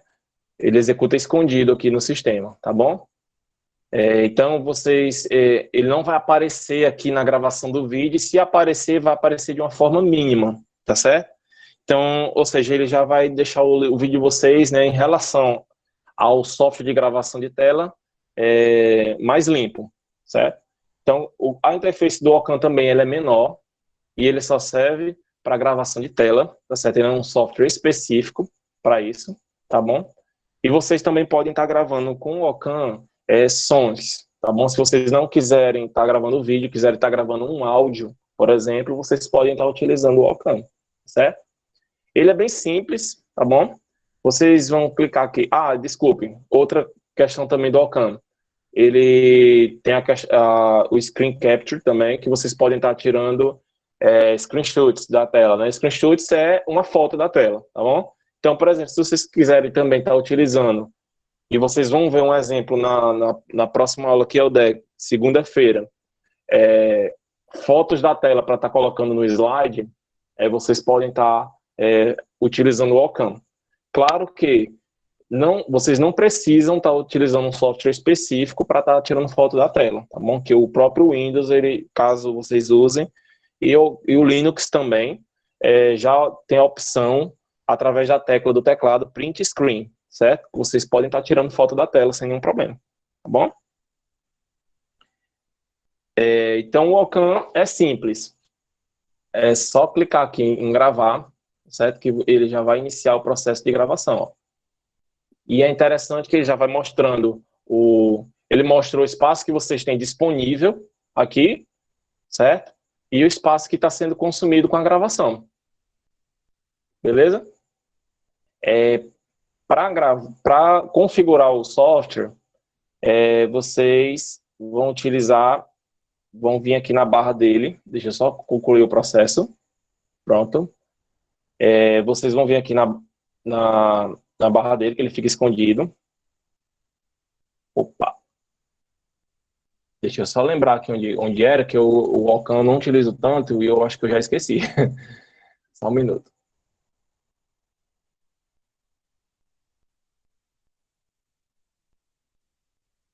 daqui, desculpa, que estava oculto, tá bom, pessoal? Menu, tá bom? Tem uma aba inicial, se não estiver aparecendo, quando vocês estiverem utilizando, tiver só essas 3 abas, é só clicar nas setinhas aqui, tá? É porque normalmente aparecia, mas como eu passei para essa versão aqui, aí não está aparecendo de início. Vocês vão ver a questão opções. Aqui, vocês vão poder configurar de acordo com o que vocês querem, tá bom? E aqui é bastante bom para exemplificar, né, as funções do software, tá bom? Por exemplo, vocês deixem marcada a questão do incluir cursor. Vocês lembram, né, que o Adobe Capture a gente tem que deixar marcada para que o programa grave esse movimento do mouse, tá certo? De acordo com a utilização de vocês, tá bom? Deixe marcado também ocultar aplicativo quando minimizado. Se tiver marcado, quando vocês minimizarem o aplicativo, ele vai lá para a barra de notificação e fica escondidinho lá. Se vocês quiserem que ele fique igual o Atube, aqui na barra de tarefas, vocês podem estar deixando aqui também, não tem nenhum problema, é só desmarcar, beleza? Aqui, são as configurações do vídeo. Vocês podem estar definindo a qualidade do vídeo de vocês, desde uma qualidade baixa, que vai consumir uma quantidade de armazenamento menor, até uma qualidade muito alta, que vai consumir também, vai necessitar de um armazenamento maior. Eu aconselho que deixe muito alto, porque mesmo nessa opção, o programa não consome tanto armazenamento e o vídeo não fica com um tamanho tão grande. Eu garanto, por exemplo, que ele vai ficar menor que a gravação do vídeo do PowerPoint, tá certo? O FPS, né, que são os frames por segundo. O que é um frame? A Dani depois vai explicar também o que é frame, quando ela for explicar a questão da edição do vídeo, né, no software de edição. O frame são quadros, entendeu? Como é composto um vídeo? É como se fosse a junção de um bocado de fotografias ao mesmo tempo e seguidas uma da outra, certo? Então, quanto maior a taxa de frames, certo? Que é o FPS, né? Melhor é a resolução do vídeo, mais qualidade ele vai ter. E, consequentemente, ele vai ocupar um espaço maior no disco, tá bom? Podem deixar entre 30 e 60 frames, tá bom? Por segundo. Eu acredito que o YouTube, se eu não me engano, na última pesquisa que eu fiz, ele estava suportando até 60 frames. Então, além disso, não vai ser útil para vocês. Você só está consumindo espaço, tá certo? Então, vocês podem deixar até o padrão, porque ele já faz com a qualidade bastante interessante, tá bom? Essas outras questões aqui eu solicito que vocês deixem padrão mesmo, tá bom? Aqui vocês vão definir o som, igual a gente viu lá a questão do Adobe Capture. Eu sugiro que vocês deixem entrada 1+2, canal estéreo, ou seja, que vocês vão ter um som estéreo de 2 canais, tá bom? Não precisa a gente entrar em detalhes em relação a essa questão do som, tá bom? Isso aí já é assunto para outros cursos, tá certo? Aqui vocês vão configurar a função capturar do programa, que é para tirar fotos da tela. Notem que o Ocam ele é mais completo em relação ao Adobe Capture, tá bom? Mas o Adobe ele grava com uma qualidade excelente também, beleza? Aqui vocês vão configurar o GIF, que ele também trabalha com o formato, né, GIF, que é um formato de foto animada, certo? É muito utilizado na fabricação de memes, por exemplo, o GIF, certo? Aqui é os atalhos. Notem que ele possui, né, uma melhor opção para vocês estarem configurando de acordo com o gosto de vocês os atalhos. Vocês podem configurar atalhos para gravar, para pausar, para capturar. Quando eu falo capturar, é só tirar a foto da tela, beleza?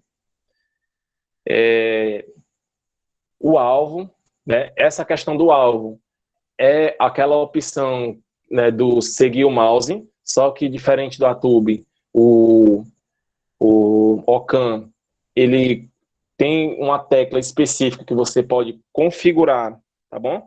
Para já fazer esse zoom só quando você solicita o programa, tá bom? Então, notem que já é um avanço, né? Já é um programa bem mais completo. E vocês podem estar configurando para o programa já no vídeo, tá mostrando para vocês como é que está a qualidade, tá certo? Essas opções aqui fica a critério de vocês. O restante vocês podem estar configurando. Para configurar, eu não quero que o gravar seja o Inter. Então, vocês podem clicar, só um clique mesmo dentro da caixinha, e teclar a tecla que vocês querem que seja a tecla para gravar no teclado. Por exemplo, eu posso clicar a letra D aqui, ó, e já configura como letra D, automaticamente. Simples assim, beleza? E aí vocês podem estar configurando da forma que vocês acharem melhor. Efeitos. Essa questão dos efeitos é bastante interessante. Eu vou só passar por isso, que aqui é bem configurável também. Vocês podem estar definindo efeitos no cursor do mouse de vocês. É bastante interessante para vocês poderem chamar a atenção para as áreas que vocês querem durante a gravação, tá bom? Por exemplo, o site que baixa o Ocam é esse daqui, aí eu vou clicar aqui. Então, o cursor já chama atenção por causa dessa parte que vocês configuraram para essa área, entendeu? Então, já deixa o cursor mais chamativo para isso, tá bom? Configurem com carinho em relação à questão das cores, né? A Mariana até falou, né, que tudo influi na questão da aprendizagem multimídia, né? Inclusive a questão das cores, né? Procurem utilizar cores que não vão atrapalhar também a questão da atenção das pessoas, né? Então procurem ver mais ou menos antes, né? E vocês vão ter condições para isso através do roteiro do próprio vídeo. Qual é a tela que eu vou gravar? Então, qual é a melhor cor que eu posso usar como destaque no mouse, né? Então, vocês já podem estar configurando isso com o programa. Perfeito, Marina. As cores que destaquem melhor com o fundo que vocês vão utilizar, com o próprio vídeo, tá certo? Então, vocês podem estar utilizando um efeito, por exemplo, do clique esquerdo do mouse, ó. Tá vendo? Ó, esse efeitozinho, não sei se está dando para visualizar. Vocês podem estar usando um efeito para o clique direito, certo? No caso aqui está igual. Vocês podem estar definindo os efeitos aqui, experimentando, tá bom, pessoal? De acordo com o estilo aqui, ele vai mudando o tipo de efeito, certo? Vocês podem definir as cores também do efeito, beleza? Entre outras coisas, o tamanho. Eu quero que esse círculo aqui fique menor, né? Então, vocês podem estar clicando nessa setinha para baixo ou digitando o valor que vocês querem aqui para reduzir o tamanho. Opa, fechei aqui sem querer. Deixa eu só voltar aqui. Espera aí que está gravando. Beleza, vamos voltar aqui para os efeitos. Tá bom? Então, vocês podem estar definindo aqui também essa questão. Não gostei de uma configuração. Clica aqui no ícone restaurar padrão. Eu errei alguma coisa aqui, deu problema no programa. Volta para cá e clica em restaurar padrão. Ele vai voltar para os padrões de instalação inicial dele. Tá bom? Sem nenhum problema. Salvar é aquela questão. Vocês vão escolher qual a pasta, onde é que vocês querem salvar o arquivo de vídeo de vocês. O nome do arquivo. Eu aconselho que deixe padrão a questão do nome. Vocês podem estar renomeando depois esse arquivo, né, no próprio Windows ou no Linux. Eu vou depois verificar se o Ocam tem uma versão para Linux também para vocês. O limite de tempo, né, que é aquela questão que vocês podem definir um tempo já pré-definido para o vídeo de vocês. Eu aconselho que deixe desabilitado para que vocês tenham maior liberdade, né, para estar falando, até porque durante a gravação tem erros, né, que a gente vai cometendo e a gente acaba alongando bastante o vídeo. Eu tiro como exemplo o vídeo do Mudo, que está disponibilizado no canal do LabPan. Quando a gente fez esse vídeo, a gente fez ele através do Meet, gravando a tela também, e o vídeo deu 44 minutos. Né?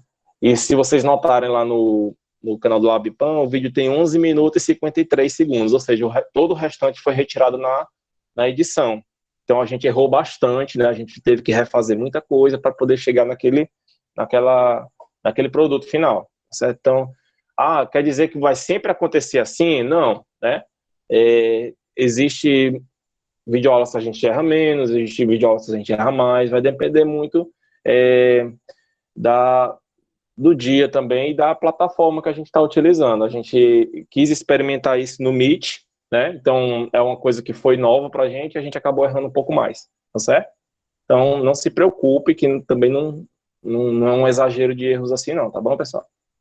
Marca d'água, vocês podem definir uma marca d'água através de um arquivo de imagem. Eu aconselho que usem arquivos com a extensão PNG, tá certo? Que é um arquivo que você pode colocar uma certa transparência de fundo, e isso vai melhorar a qualidade, tá bom? Se não vai botar a marca d'água no vídeo, deixa desabilitado, tá bom? Aqui vocês podem definir a questão da posição, da margem, né? Delimitar onde vocês querem estar colocando, tá bom? Lembrando que essa marca d'água aqui não é a marca d'água do programa, tá certo? É uma marca d'água definida por vocês, beleza? Aqui é aquela questão da webcam. O Ocam, ele tem a opção, certo? De você gravar tanto a webcam como a tela, beleza? Ao mesmo tempo. Então, vocês podem estar configurando isso aqui. Como eu não tenho webcam, não vai aparecer nada aqui para mim, tá bom? Mas, no caso de vocês, se tiver, vai aparecer e vocês podem estar definindo aqui. E aqui vocês vão definir também a questão da posição, onde é que vocês querem que a imagem de vocês apareça. Essa questão de desempenho aqui é para usuários mais avançados, assim, que requer também um conhecimento da máquina que vocês estão fazendo a gravação, tá certo? O tipo de processador, tudo mais. Então, pode deixar padrão, beleza? Que o vídeo de vocês vai sair perfeito, tá bom? E aqui, por último, é a linguagem, né? O programa, ele é multilinguagem, existe vários idiomas que vocês podem entrar trabalhando, beleza? Então, se vocês preferirem estar trabalhando com outro idioma, eu sugiro, caso isso, que vocês utilizem o inglês, até porque boa parte dos recursos, né, e dos filtros que a gente tem nos programas de edição e nesses tipos de programa, eles têm um nome já de marca, né? Ou seja, um nome em inglês, né? Beleza? Por exemplo, o screen capture, né? Que é a captura de tela, né? Então, normalmente a gente vai encontrar muito isso nos softwares de edição. Alguns que não tem tradução para o português, a gente vai encontrar com screen capture, não como captura de tela. Então, às vezes a gente lembra do conceito, né? Lembra do nome da função do programa em inglês e não lembra pela tradução. Então, quem tem um certo consegue trabalhar com inglês, pode estar trabalhando também, beleza? Então é isso, pessoal. O Ocam é mais completo, só que o Ocam, vocês têm que ver a questão do licenciamento, beleza? Eu tenho o licenciamento do Ocam, vocês podem estar vendo no site, eu vou passar o link para vocês, eu não lembro mais quanto está custando em relação a esse do licenciamento, mas ele não vai interferir no trabalho de vocês se vocês utilizarem a questão da versão gratuita, tá bom? Cuidado, como eu falei na questão dos direitos autorais, a última perguntinha que eu falei, né, é errado, a gente está fazendo crack, né, a gente está burlando o licenciamento de software, tá bom? Vocês vão ver inúmeros tutoriais ensinando a fazer isso, beleza? Então, cuidado com a questão dos direitos autorais, que também tem através da Lei 9.609 em relação ao software, tá bom?